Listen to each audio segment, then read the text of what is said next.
परमेश्वर का धन्यवाद करते हैं कि आज फिर परमेश्वर ने हमें रूबरू होने का मौका दिया। प्यारे अज़ीज़ों, प्रभु यीशु मसीह के पवित्र नाम में आप सबको मेरा सलाम मिले।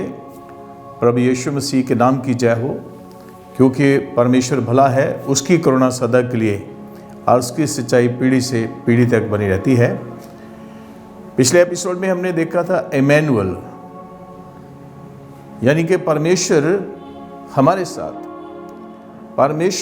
साथ है और हर परिस्थिति में वो आपका मेरा अगुआ है। सबसे महत्वपूर्ण बात यह है कि परमेश्वर आपको मुझको कभी भी छोड़ता नहीं है। ये उसकी महिमा है और वो अपनी महिमा को कभी भी हमारी ज़िंदगी से अलग नहीं करता है, क्योंकि आप और मैं और कुल कायनात खुदा के हाथों की रचना है। परमेश्वर की कल्पनाओं के द्वारा आपको और मुझको रचा गया है। परमेश्वर ने आपकी मेरी रचना के अंदर अपनी सारी खूबियां डाल दी हैं। Yes, he is the loving God, wonderful God, he is creator, saviour and redeemer. वो खुदा ये कहता है, मैं तुम्हें ना छोड़ूंगा, ना त्यागूंगा और ना ही मैं कभी धोखा दूंगा। यहोशू की किताब के पहले अध्याय के अंदर हम देखते हैं कि जब मूसा को प्रभु ने अपने पास बुलाया तो उसके बाद उसको चुना जो उसके दिल का व्यक्ति था। यहोशू के बारे में मैं एक बात बताना चाह रहा हूँ। यहोशू मूसा का सेवक था। सिर्फ सेवक ही नहीं, वो परमेश्वर में विश्वास के साथ आगे बढ़ने वाला व्यक्ति था। मूसा मंदिर में जाता और मंदिर से बाहर आता, खुदा से बात करता, फिर लोगों से बात करता, लेकिन यहोशू हमेशा मंदिर में रहता था। उसकी इच्छा ये थी कि वो खुदा के घर के अंदर खुदा की सेवा में अपने जीवन को लगा दे, और उसने लगा दिया। उसने मंदिर की हर एक वस्तु का, हर एक जगह का, हर एक स्थान का ध्यान रखा। हर चीज़ प्रॉपर होनी चाहिए, दीवट प्रॉपर होनी चाहिए, वेदी प्रॉपर होनी चाहिए, पर्दे प्रॉपर होने चाहिए, सिटिंग अरेंजमेंट प्रॉपर होना चाहिए, और तमाम तरह की जो कुर्बानियाँ चढ़ानी हैं उसके लिए इंतज़ाम प्रॉपर होना चाहिए। He was really the servant of God. और मैं उसको कहता हूँ, he is a praying Joshua. वो प्रार्थना करता था और प्रार्थना में लीन रह करके वो परमेश्वर में आगे और आगे और आगे बढ़ता चला गया। अज़ीज़ों, यही कारण था कि परमेश्वर ने छावनी में से किसी और को मूसा की जगह नहीं दी, क्योंकि छावनी के लोग दुनियादार थे और वो खुदा से डरते तो थे, लेकिन अपनी इच्छाओं को पूरा करने के लिए भी वो आतुर रहते थे। लेकिन यहोशू हमेशा परमेश्वर की सेवा करने के लिए आतुर था। उसके अंदर जो भूख, जो प्यास, जो लगन, जो ललक थी, वो ये थी कि मैं खुदा के घर में रहने पाऊँ। दाऊद कहता है, मेरी एक इच्छा है, वो ये कि ऐ खुदावंद, मैं तेरे घर में रहने पाऊँ और तेरे चेहरे को निहारता रहूँ। और इस चीज़ को हम यहोशू की लाइफ में, उसके जीवन में देखते हैं। इसीलिए परमेश्वर ने उसको चुना मूसा की जगह पर, और जब मूसा की जगह पर चुना तो परमेश्वर ने उसको ये कहा, जैसे मैं मूसा के संग रहा वैसे ही तेरे संग भी रहूंगा। Yes, promise. परमेश्वर जो प्रोमिसेस मूसा के साथ किए, जो वायदे मूसा के साथ किए, उसने वही वादे जो हैं वो यहोशू के साथ भी किए। सबसे पहला जो अहम वादा है वो कहता है, जैसे मैं मूसा के संग रहा वैसे ही तेरे संग भी रहूंगा, और ना तो मैं तुझे धोखा दूंगा, ना तुझे छोड़ूंगा। इसलिए हिया बांध और दृढ़ हो जा, क्योंकि जिस देश को देने की शपथ मैंने इन लोगों के पूर्वजों से खाई थी, उसका अधिकारी तू इन्हें करेगा। परमेश्वर का अनुग्रह उन लोगों पर होता है जो परमेश्वर के साथ वफादार, परमेश्वर के साथ भूख और प्यास के साथ, लगन के साथ जुड़े रहते हैं। और यहोशू की लगन को खुदा ने देखा। अजीजों, इसी तरह से आज भी वो खुदा बदला नहीं है। कलाम मुकद्दस ये कहता है, परमेश्वर कल, आज और अब तक एक सा है। उसका प्यार एक सा है, उसका स्वभाव एक सा है, उसके जो हमारे साथ रिलेशंस है वो एक से हैं। बस आपको और मुझको यहोशू की तरह परमेश्वर के साथ वफादार, ईमानदार, ध्यानदार और परमेश्वर की सेवा करने के लिए हर वक्त तैयार रहने की आवश्यकता है। जब तैयार होंगे, परमेश्वर कहता है मैं जैसे मूसा के संग था वैसे ही तेरे संग भी रहूँगा। ये परमेश्वर का वायदा है। और हम देखते हैं कि यहोशू को परमेश्वर ने बनी इस्राएल के लोगों को कनान में पहुंचाया और यहोशू को साथ लेके गया। यहोशू की अगुवाई की। यहोशू के साथ कालेब भी था और बनी इस्राएल के लाखों लोगों में से सिर्फ ये 2 लोग जो मिस्र से निकले थे, सिर्फ ये 2 लोग कनान में पहुंचे और इन्होंने उन सब लोगों की अगुवाई की जो जंगल में पैदा हुए थे। और जंगल में जो 20 साल के करीब के लोग थे वही सब के सब कनान में गए, जिनको नई जनरेशन कह सकते हैं। नई जनरेशन ने यहोशू को देखा, नई जनरेशन ने यहोशू के कामों को देखा, उसने कालेब को देखा और उनको देखकर उनका अनुसरण करने लगे और उनके अनुसार ढलने लगे। और अजीजों, जब हम और हमारी जनरेशन प्रभु में ढलने लगती है, परमेश्वर उनको सिलेक्ट करता है, उनको ऊंचे स्थानों में लेके जाता है, उनको अपनी महिमा के लिए इस्तेमाल करता है। और यही बस नहीं है, परमेश्वर का वचन हमें यशायाह की किताब के अंदर इस तरह से बताता है 43 अध्याय के अंदर, यदि तू पानियों में होकर चले तो मैं तेरे संग संग रहूंगा और नदियों का पानी तुझे डुबा नहीं सकेगा। फिर परमेश्वर कहता है यदि तू आग में होकर चले तो आग की आंच तुझे जला नहीं सकेगी, क्योंकि मैं तेरे संग संग रहूंगा। और इसी की 4 आयत के अंदर जाके परमेश्वर कहता है कि तू मेरी दृष्टि में अनमोल और आदर के योग्य है। See the people those who are faithful towards God, परमेश्वर उनके साथ ये कहता है I am Lord your God, मैं तुम्हारा परमेश्वर हूं, मैं तुमसे प्रेम करता हूं और तू मेरी दृष्टि में अनमोल और आदर के योग्य है। यशायाह 43:1 में सीधे सीधे परमेश्वर कहता है, हे याकूब, हे इसराइल, मैंने तुझे चुना है, तू मेरा ही, मैंने तुझे नाम लेकर बुलाया है, मैंने तुझे छुड़ा लिया है। See the love of God, presence of God, परमेश्वर की उपस्थिति, परमेश्वर का प्रेम, परमेश्वर की महिमा, परमेश्वर अपने लोगों के बीच में प्रकट करता है। और वो परमेश्वर आपके और मेरे साथ भी इसी तरह से वफादार बना रहता है। यदि तू पानी में होकर चले, पानी और आग दुनिया की मुश्किलें हैं, बीमारियां हैं, कर्जा है, कई तरह की और मुश्किलात है। कई बार हमें सामाजिक तौर से परेशानी होती है, आर्थिक तौर से परेशानी होती है, घरेलू तौर से परेशानी होती है, बच्चों के कारण से हम कई बार बहुत सारी टेंशन में होते हैं और पैसे का इंतज़ाम नहीं होता है, हम कुछ करना चाहते हैं, कुछ नहीं हो पा रहा है। ऐसे में ये बिल्कुल ऐसे ही है जैसे नदियों का पानी में होकर चलना या आग के बीच में होकर चलना। प्रभु कहता है don't worry, I am with you in each and every situation, मैं हर परिस्थिति में तुम्हारे साथ हूँ, पानियों में भी और आग में भी। प्रभु जानता है सही समय पर कौन सी आशीष हमें सही वक्त में मिलने वाली है और वो सही लोगों को सही आशीष देता। प्रभु का वचन कहता है पहले ढूंढो तुम उसकी बादशाही, हाँ हाँ पहले ढूंढो तुम उसकी रास्तबाजी, हाँ हाँ पहले ढूंढो तुम उसकी बादशाही, हाँ हाँ पहले ढूंढो तुम उसकी रास्तबाजी।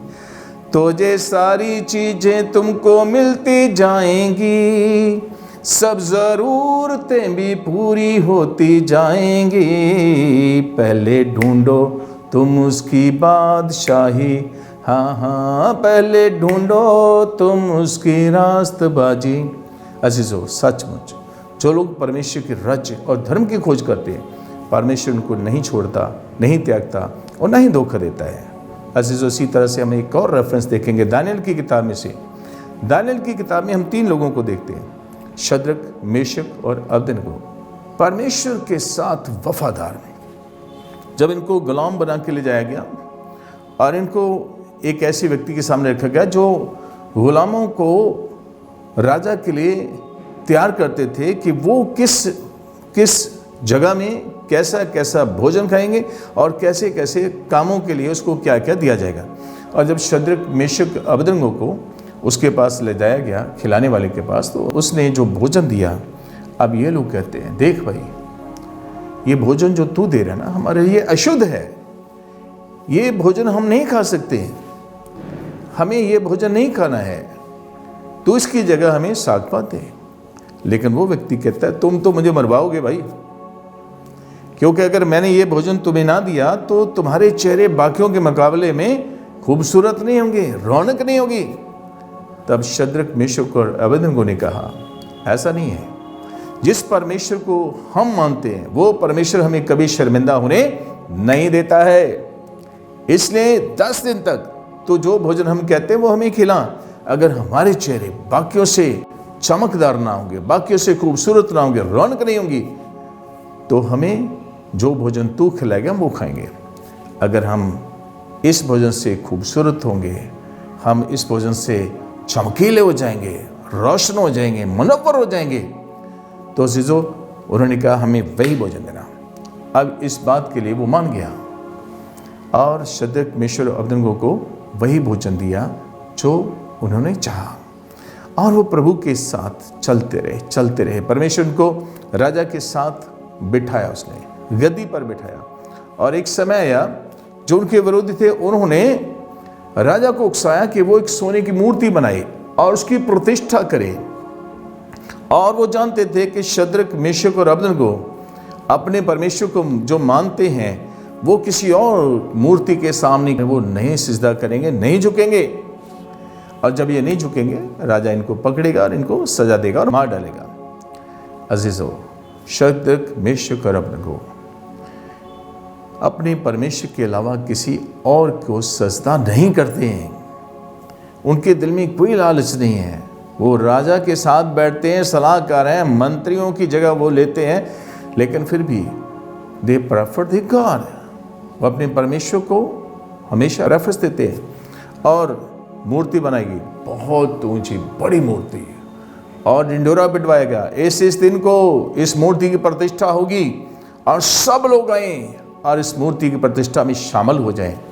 शामिल हो गए, दिन आ गया और तुरियां बजाएगी, बहुत सारी तैयारी की गई, तुरियां बजाएगी, ढोल बजाएंगे, नगारे बजाए गए। और जैसी तुरियां बजाई, लोगों ने उस मूर्ति को सिजदा किया।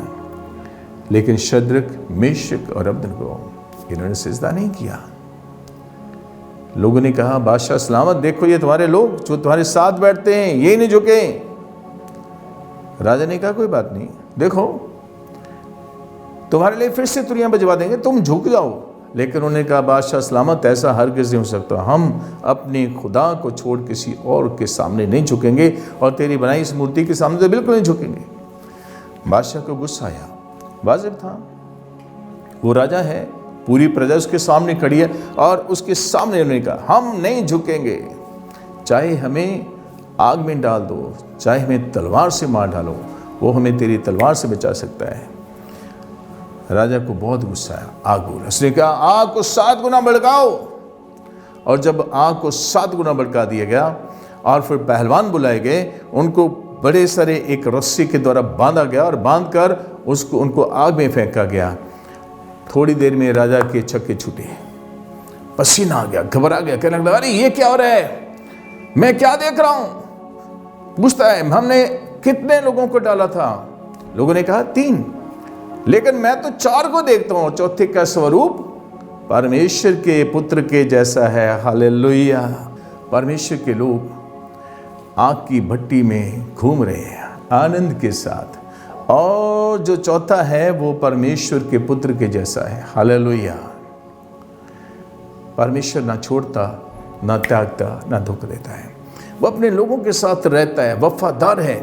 और राजा ने जब देखा वो खुद आग के पास है और कहने लगा हे शद्रक, मेशक, अबेदनगो, जीवते परमेश्वर के लोगों, आग से बाहर आ जाओ। Hallelujah. This is a wonderful thing जो परमेश्वर अपने लोगों के साथ करता है। खुद आग में आ गया और जब ये लोग बाहर आए, इनके ना तो बाल जले, ना मोजे जले और ना कोई जलने की किसी तरह की बदबू आई, क्योंकि परमेश्वर इनके साथ आग में भी था। परमेश्वर अपने लोगों के साथ आग में भी आ करके उनकी रक्षा करता है। जब बनी इस्राएल के लोग लाल समुद्र के पास पहुंचे, एक तरफ लाल समुद्र है, दूसरी तरफ पहाड़ और पीछे फिरौन की सेनाएं हैं, और लोग घबरा गए, डर गए और मूसा से कहने लगा, हे मूसा, तू हमें मरवाने के लिए यहाँ लेकर आया है? हम तो वहां अच्छे थे, हमें तू अब मरवाएगा, क्योंकि फिरौन हमें फिर से गुलामी में ले जाएगा और हमें नहीं छोड़ेगा। मूसा ने खुदा से दुआ मांगी, खुदा बाप मैं क्या करूं? खुदा ने कहा, मूसा अपनी लाठी को पानी पर बढ़ा दे। और जब समंदर पर लाठी बढ़ाई, कलाम मुकद्दस से कहता है परमेश्वर ने पुरवाई चला दी। हालेलुया। जैसी पुरवाई चली, पानी 2 हिस्सों में बंट गया और पानी दीवार की तरह खड़ा हो गया और परमेश्वर के लोग सूखी जमीन से निकल गए, पार हो गए। परमेश्वर अपने लोगों के लिए रास्ता बनाता है, पानी में रास्ता बना देता है, आग में खुद आ जाता है और परमेश्वर जंग के मैदान में भी अपने लोगों के साथ खड़ा रहता है। वो कभी छोड़ता नहीं, त्यागता नहीं, धोखा नहीं देता। यस, इमैनुअल आज भी मेरे साथ है, आपके साथ है, सबके साथ है प्रभु यीशु। फिलिपियों की पत्री के अंदर हम देखते हैं कि वचन में लिखा है 2:5 में, जैसा मसीह यीशु का स्वभाव था वैसा ही हमारा भी होना चाहिए। उसने क्या किया? Jesus took 7 step to reach human being, to save us, to redeem us. उसने हमें गुलामी से बचाया, शैतान की गुलामी से बचाया। वो हमारे समान आ गया। सबसे पहले उसे त्याग किया, उसे त्याग किया और अपने सिंहासन को छोड़ा, अपनी सामर्थ को छोड़ा, अपने अस्तित्व को छोड़ा। वो दीन बना, वो नम्र बना, वो इंसान बना और मनुष्य के रूप में आकर के उसने हमारे बीच में डेरा किया। आज्ञाकारी रहा, यहाँ तक आज्ञाकारी कि उसने क्रूस की मौत को सह लिया, क्रूस को सह लिया। प्रभु यीशु हमारे बीच में आ गया। और यही बस नहीं है, उसने अपनी जान दी ताकि हम बचाए जाएं। उसने अपना प्राण दिया ताकि मेरा प्राण, आपका प्राण बचाया जाए। उसने अपनी देह का बलिदान दिया ताकि आपकी मेरी देह पवित्र हो जाए। उसने अपनी सामर्थ को छोड़ा ताकि आप और मैं समर्थी हो जाएं, वो कमज़ोर बना के हम बलवान हो जाएं। और इन सब को उसने सहा आपके लिए, मेरे लिए, क्योंकि वो इमैनुअल है, वो हमारे साथ है। यही बस नहीं है, उसने कहा मैं तुम्हें एक और सहायक दूंगा, अर्थात सत्य का आत्मा। आज जो सत्य का आत्मा, सत्य कौन है? सत्य प्रभु यीशु मसीह है, खुद खुदावंद यीशु। जब यीशु की आत्मा की बात हो रही है, सत्य की आत्मा की बात हो रही है, तो खुदावंद यीशु आज पवित्र आत्मा के रूप में आपके मेरे साथ रहता है। यीशु फिजिकल एक था, स्पिरिचुअल पूरी दुनिया में छा गया है। हालेलुया।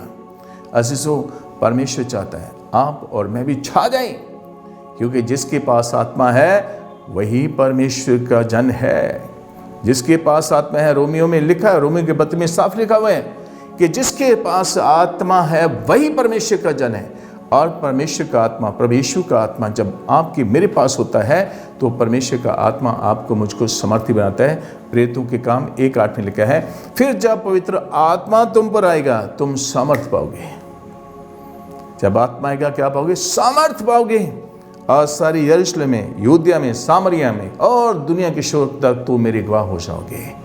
यस, प्रभु आपको मुझको दुनिया के शोर तक लेके जाना चाहता है, दुनिया के किनारों तक लेके जाना चाहता है। और वो परमेश्वर चाहता है कि आप और मैं परमेश्वर की उपस्थिति में चलें, क्योंकि इमैनुअल गॉड विद अस, वो आज भी हमारे साथ है, हमारी अगुवाई करता है, हमारी रक्षा करता है, रहनुमाई करता है, हमारे आगे आगे चलता है और हमें किसी भी परिस्थिति में छोड़ता नहीं है। आओ, परमेश्वर हमारे साथ है, हम परमेश्वर को देखें, हम उसके साथ चलें।